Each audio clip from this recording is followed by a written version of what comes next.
Sorry, Judy. Kaloy.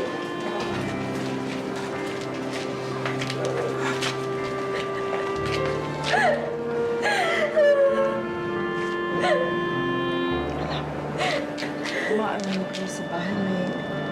May dadaanan na ako. Bakit, Nay? Isi, mauna na tayo. Hayaan mo ng lola mo.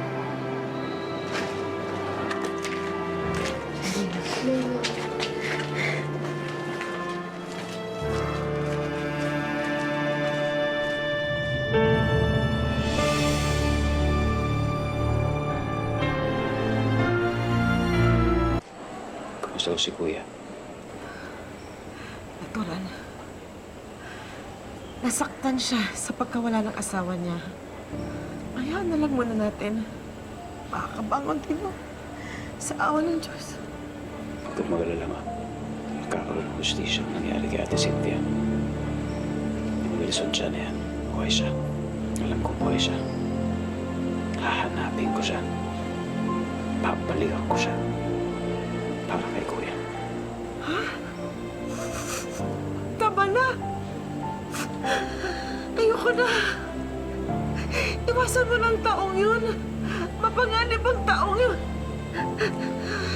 Sumasakit na ang tip-tip ko, Pepe. Nahihirapan na ako. Maawa ka naman sa akin. Mamamatay na ako. Hindi ko nakakayanin kapag nabawasan pa ang pamilya ko. Tama na. Ayoko na. Ayoko.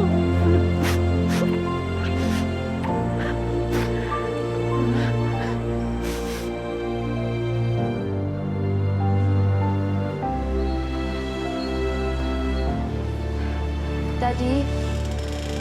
Daddy?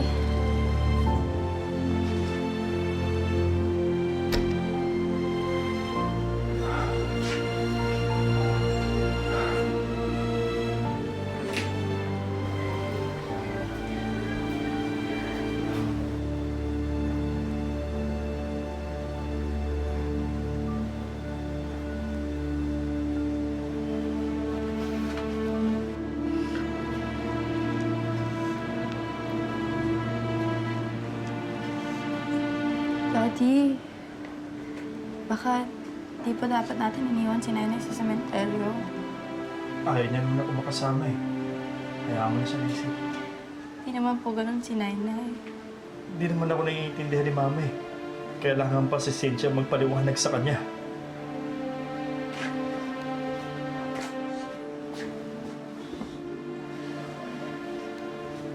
Si Cynthia lang naman nakakaintindi sa akin.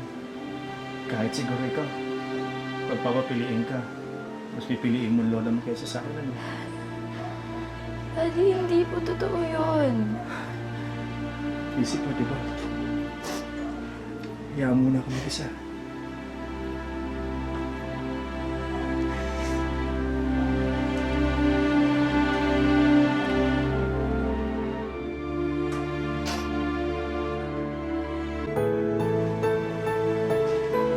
Morning po.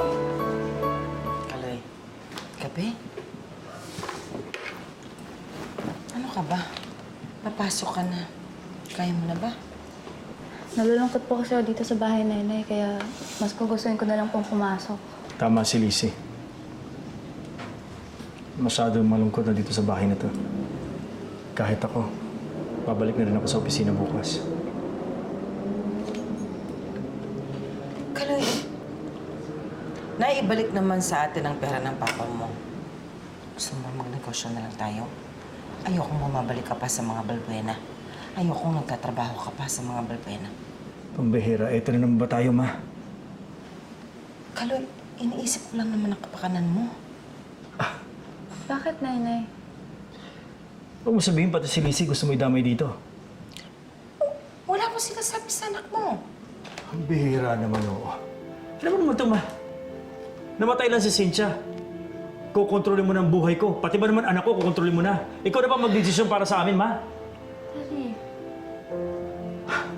Kung ganito din lang siguro eh. Mabuti pa sigurong umalis na kami sa pamamahay na to. Po! Daddy! Iwan natin si Nanay? Ano ka ba? Pinarurusahan mo ba ako? Bakit mo kailangan ilayo sa akin ang apo ko? Gusto ko lang dumiskarte ng sarili ko, ma. Kinamatayan na ng asawa ko ang pakikisawsaw niyo sa buhay namin. Pakikisaw-saw ba ang tawag mo doon? Ang tawag ko doon pagtulong. Dahil mga anak ko kayo. Dahil nangangailangan kayo. Nay! Daddy, tama na po! Daddy, ayoko umalis dito!